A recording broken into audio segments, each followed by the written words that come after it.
Ni katika gereza fulani hivi ndani ya nchi ya Pakistani. Mwamba ameshtuka kutoka usingizini, akaenda kupata maji kidogo. Kwa mbali alikuwa akisikia azana ikiaziniwa. Upande wa pili, sehemu za makaburini, kulikuwa na binti moja, huyu hapa anaitwa Samia. Yuko mbele ya kaburi la baba yake akiongea. Leo ndoto zako zimetimia baba, mwanao nimekuwa mwanasheria na leo naenda kuanza kesi yangu ya kwanza. Naomba baraka zako nikawe mtenda haki kama ulivyokuwa wewe baba. Basi binti alisali sala zake pale, kisha huyu akasepa zake. Alikuja moja kwa moja mpaka magereza na kujitambulisha kwa karatasi pale kuwa anakuja kusimamia kesi ya mfungwa mmoja hivi ambaye ni Mhindi. Kiongozi wa magereza alimwambia, "Madam mwanasheria, yaani umekuja kupoteza muda wako tu hapa. Huyu mtu yupo gerezani kwa miaka 22 sasa, lakini hajawahi kuongea na mtu yoyote mpaka sasa. Yeye kila siku anajibu ndio au hapana." Samia anajibu, "Nyinyi tayari mshafanya kazi yenu, niacheni na mimi nikafanya kazi yangu sasa." "Hey, wewe mfungwa 786, kuna mtu amekuja kukuona hapa, ni mwanasheria, at least uongee naye basi." Afande aliendelea kubwabwaja pale. Jamaa akatulia kimya, anavuta zake tasbihi. Madam akafunguliwa na kuingia zake mpaka ndani. Jamaa kimya, wala hata muangalie. Binti akasema, "Naitwa Samia Singh." "Je, mwenzangu unaitwa nani?" Mwamba akauchuna tu. Binti akamwambia, "Bila shaka unaitwa Vil Pratap Singh." Msela akashtuka kidogo baada ya kusikia jina lake limetajwa. Madam aliendelea, "Najua ni muda hujalisikia jina lako mwenyewe masikioni mwako. Anyway, nimekuja hapa kukusaidia kesi yako ambayo iko kimya kwa miaka 22 sasa bila utetezo wowote ule. Samahani, tafadhali ikiwezekana unaweza kuongea na mimi, naahidi kukutetea na kurudi nchini kwenu India." Samia aliendelea kumbembeleza sana pale Mwamba aongee naye ili ajue pa kuanzia utetezi. Binti alimbembeleza mpaka analia. Jamaa akamgeukia akamwangalia kisha kimya. Binti akaona hapa hamna matumaini, akataka kuondoka. Mchizi akaongea, "Subiri." Madam akashtuka. Pasta akatoa sound recorder. Msela sasa akaanza toa stori yake ya kilichomfanya mpaka yeye yuko jela kwa miaka yote 22. Mchizi alikuwa ni mwanajeshi wa kikosi cha anga cha uokoaji. Maisha yake yalikuwa ya kawaida tu kila siku. Shughuli zake sana zilikuwa zinafanyika mipakani. Upande wa pili, ndani ya jumba la kifahari nchini Pakistani, kulikuwa na mrembo mmoja hivi. Binti mzuri, mashallah, habibi. Alikuwa anaitwa Zahala. Zahala alikuwa akiishi na familia yake yote. Bibi yake alikuwa ni mgonjwa sana na yeye na bibi yake ni kama mapacha. Walipendana sana. Bibi alimuita mjukuu wake na kumwambia, "Unajua mjukuu wangu, mimi na babu yako kipindi nina miaka 16 tulihama kutoka India kuja kuishi Pakistani sababu ya migogoro ya familia zidi ya mahusiano yetu. Lakini leo nina ombi moja la mwisho mjukuu wangu. Kama nikifariki, basi majivu yangu naomba ukayamwage ndani ya nchi yangu India nilipozaliwa. Nitakuwa na amani hata uko mbele za haki niendapo." Zahala alikuwa na shindo la kusema, machozi yakimtoka tu. Mwisho akakataa na kuanza ongea pale. "Bibi usijali, usiongee maneno hayo. Nani alikwambia unakufa? Bado upo na sisi, tunadunda mpaka 2030. Kipindi chote anajiongelesha hiki, kumbe bibi alishaga dunia muda sana." Bibi? Okay, siku 3 mbele kulikuwa na ajali imetokea katika bonde fulani hivi, gari limepinduka. Watu wote waliokolewa ila alibaki binti mmoja hivi amekwama sehemu. Kama kawaida, jamaa mwenye kazi yake alikuja, akashuka na kamba na helikopta pale kuja kumsaidia binti huyo. Binti mwenyewe alikuwa ni Zahala bana. Msela alipigwa na butwaa kidogo, anajiuliza, huyu nilembeba ni mtu au malaika? Isijekuwa ndo tunaenda mbinguni hivyo. Mbona binti ni mrembo hivi ese? Mara ghafla begi la binti likadondoka. Mrembo akaanza piga kelele ashushu afuate begi lake. "Wewe vipi? Tulia, ni begi tu lile. Jali maisha yako kwanza." "Hapana, nishushe, ni la muhimu." Basi ikabidi pale washushe chini, wakalichukua begi na kupanda juu tena. Baadaye jamaa alimaindi sana, "Sijawahi kutana na mtu kama wewe. Yaani watu tunakuja ukoa maisha yako, wewe unajali begi tu. Hivi una akili wewe? Yaani kama umetudharau sisi waokoaji. Unaona tumekuja kucheza pale. Anyway, umeniuzi sana." Binti alikuwa kimya kuongea chochote. Upande wa pili huku mama yake na Zahala anafoka sana. Kwa nini mwanae ameamua kutoroka peke yake? Na wote walikuwa hapo kipindi anaondoka. Kidogo tu simu inaita. Zahala alikuwa amepiga. Mama akachukua simu. "Mwanangu, mbona unataka kunitia pressure sana mama yako nife? Nimetoa taarifa mpaka polisi. Uko wapi?" "Mama usijali, niko salama kabisa. Niko mpakani hapa naelekea India. Naenda kumwaga majivu ya bibi. Msio na hofu na mimi nitarejea." Mama akasema, "Sasa mbona umekwenda peke yako? Hujui kuwa ni hatari kusafiri mwenyewe? Baba yako akijua nadhani itakuwaje?" Zahala aliendelea kumtuliza mama yake pale. "Asiwe na hofu, kila kitu kitakuwa sawa. Akifika tu kesho yake atarudi." Upande mwingine huku mshikaji wetu Vil anaomba ruhusa kwenda nyumbani. Kuna sherehe kidogo, baba na mama yake wamemuita. Akakubaliwa pale aende tu, hamna shida. Sasa ilifika majira ya usiku hapo mipakani. Hakuna haja sehemu za kulala wala hoteli. Watu mnajikusanya tu sehemu moja mnapumzika. Vil naye alikuwa anaandaa sehemu yake ya kupumzika pale. Kesho asubuhi aanze safari ya kurudi kwao. Zahala alimfuata. Jamaa aliinuka kumsikiliza. Uso wa mbuzi.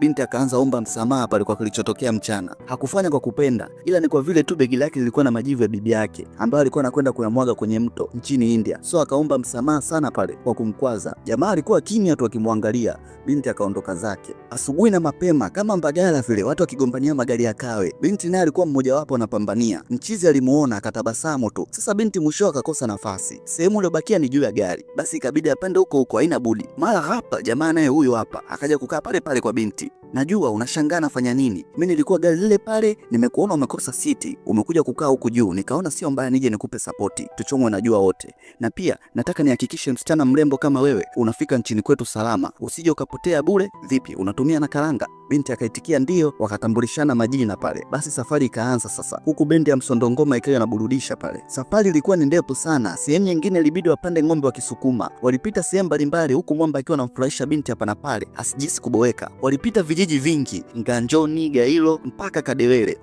Mwisho walifika katika mto mkubwa kabisa nchini India ambao bibi aliagiza majivu yake wamwaga hapo. Jamaa ikabidi akaongea na shehe kidogo, maana kuna sala fulani hivi lazima zifanyike kabla ya kumwaga. Basi shehe akapiga dua zito kabisa pale. Kabla ya kumwaga binti akamwambia jamaa, naomba tumwage wote kama ishara ya shukrani ya yeye kumfikisha paka pale tokea siku alomuokoa. Basi wakatimiza kusudi pale. Kesho yake asubuhi na mapema jamaa alimkatia tiketi binti ya kurudi kwao na yeye elekee kijijini kwao. Binti alisema, umefanya vitu vingi sana kwangu, sijui hata jinsi ya kukushukuru. Niambie mimi nikufanyie nini kwa ajili yako kabla sijaondoka. Jamaa akamwambia, nitachokuambia sidhani kama una uwezo wa kunipatia. Usiogope bana, we niambie tu na kuahidi nitafanya kwa ajili yako. Vile akaona naomba unipatie siku moja tu ndani ya maisha yako. Binti akashtuka, nini? Vile akasema, nahitaji siku moja tu kutoka kwako. Twende kijijini kwetu nikakuonyeshe mengi mazuri ambao hujawahi kuyaona, na kuahidi hautojutia na itabaki kama kumbukumbu nzuri ndani ya maisha yako. Hautosahau kamwe. Turudi kwenye maisha ya sasa. Sami alimuuliza mchizi, kwa hiyo ulifall in love kwake, si ndio? Mchizi anamjibu, hata nilikuwa sijui najisikiaje kwa wakati huo, ila nilihisi kuna kitu kipya kimeingia ndani ya moyo wangu. Vipi sasa, alikukubalia? Anawezaje sasa kukataa kwa maneno matamu kama yale? Sasa tuendelee. Binti akakubali. Mchizi sasa akamchukua safari ya kwenda kijijini kwao. Kijiji chao kilikuwa ni kijiji cha wakulima wanaoishi kwa umoja na furaha mno pamoja na shughuli mbalimbali. Na huyu ndo mama yake Naville. Vipi wewe, mbona unapiga kelele? Mama walikuwa wanamuita Mati, vile amekuja na mke. Mama akashangaa, mwanangu hawezi kuoa kimya kimya. Akaamua muite mmewe kwanza. Upande wa pili huko mzee yupo anacheza na watoto, na huyu ndio baba yake Naville, mzee Amitabh Bachchan. Niambie my darling, mbona unapiga kelele tena? Si mwanao huyo, nasikia amekuja na mke kaoa huko. Baba anashangaa, we mtoto mpumbavu kweli, unaoa bila kutoa taarifa kwa wazazi wako? Hapana baba, anawezaje sasa kuoa bila nyinyi? Huyu ni mgeni wetu, nilimsaidia huko, amekuja kutembea tu na kuwaona nyinyi. Basi ikabidi wazazi wawe wapole pale kwa binti na kuwa wakarimu. Binti alijitambulisha, anaitwa Zahara kutoka Pakistan. Wazazi walifurahi sana kupata mgeni. Mama akamchukua pale. Mwanangu, subiri kwanza. Vipi, umeniletea mzigo wangu ule? Nawezaje kusahau sasa baba? Ila mama akikukuta nao usinitaje. Sawa, nenda.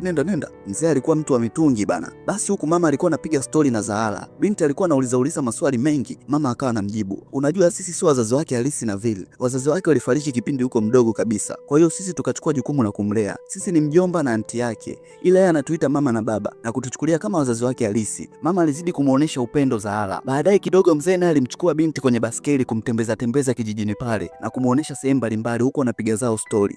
Aisee, wazazi wa jamaa walikuwa wakarimu sana na watu wote pale kijijini. Jioni kulikuwa na sherehe kidogo kijijini hapo. Watu wote walikusanyika sehemu moja. Jamaa akamuona binti alivyovalishwa, alikuwa kapendeza sana. Mwamba basi anavutiwa naye tu. Cheki madimples yale kama Omi. Kulikuwa na uzinduzi kidogo pale. Baba mkwe akamweka Zahara kama mgeni rasmi. Binti aliendelea kustaajabu kwa upendo anaooneshwa. Hajawahi kuona jamii yenye upendo kama hii. Zahara akaendelea kukaa na mama pale akielekezwa mambo ya hapo kijijini, mila na desturi zao. Basi kama unavyojua Wahindi, sherehe ikamiliki bila kuruka mabiti ya msomisondo, watoe jasho kidogo la kwenda kuogea. Asubuhi na mapema mzee alimuita mwanawe na kumwambia, unajua nini mwanangu? Angalia kijiji chote hiki. Kipindi tunahamia mimi na mama yako, kulikuwa pori kote huku. Ila mpaka sasa ona, umekuwa mji kabisa. Najivunia sana angalau nimefanya kitu cha maana kwenye maisha yangu, kukikuza hiki kijiji. Ila nimebakiwa na ndoto moja tu. Vipi, ndoto gani hiyo baba? Ni ndoto wewe kuja kuongoza kijiji hiki pindi mimi nitapokuwa sina nguvu au nimetoweka.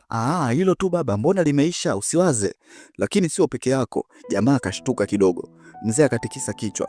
Vile akasema, hapana baba, najua unachomaanisha. Yule ni Mpakistani, mimi ni Muhindi. Haijalishi awe Mpakistani, Mchina, Mbongo, hata Mchaga. Sijali, nachojali kuwa ni yeye awe ndani ya mikono yako. Na imani hakuna atemwacha mwenzie anguke. Niamini mimi baba yako.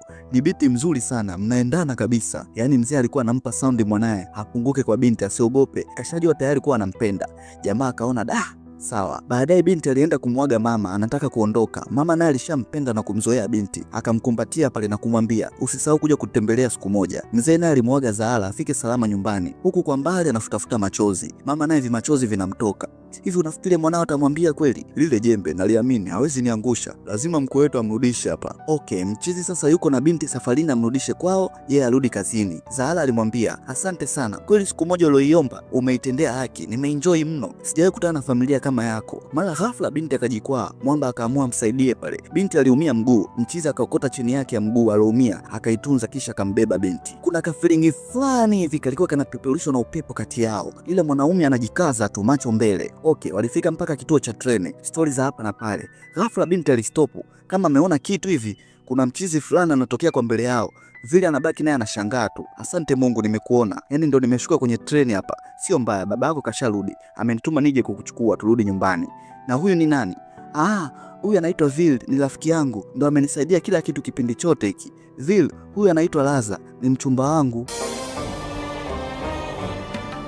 Aisee, mshikaji kama amini hivi alichosikia na kuona. Baadaye binti alimfuata. Okay, tayari tushapata seti na tiketi. Pia nisamee kipindi chote hiki sikukwambia kuwa nina mchumba. Umefanya kosa kubwa sana Zahara. Kisha jamaa akainuka na kuanza kuongea. Zahara, unajua mimi ni mtu wa kawaida sana. Nacheka, naongea vituko vingi, ila tokea nimekutana na wewe nilianza jihisi hali ya utofauti ambapo nilikuwa sielewi. Baba na mama yangu ndio walikuja kunipa majibu ya kitu ninachohisi, ambacho ni mapenzi, upendo wa dhati wa moyo kabisa kwako. Ila Mungu wa ajabu sana. Sehemu nilopanga nikwambie ukweli wa moyo na ndio sehemu ananipa pigo la moyo.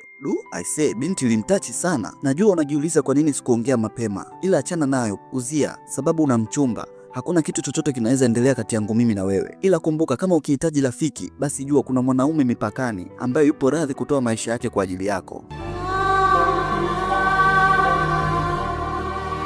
Mara kidogo mchumba wa binti anakuja. Nashukuru sana, Zahara ameniambia jinsi ulivyomsaidia. Niambie kiasi gani unahitaji nikulipe. Vile anamjibu, wewe fanye Zahara awe na furaha tu, basi hapo utakuwa ushanilipa.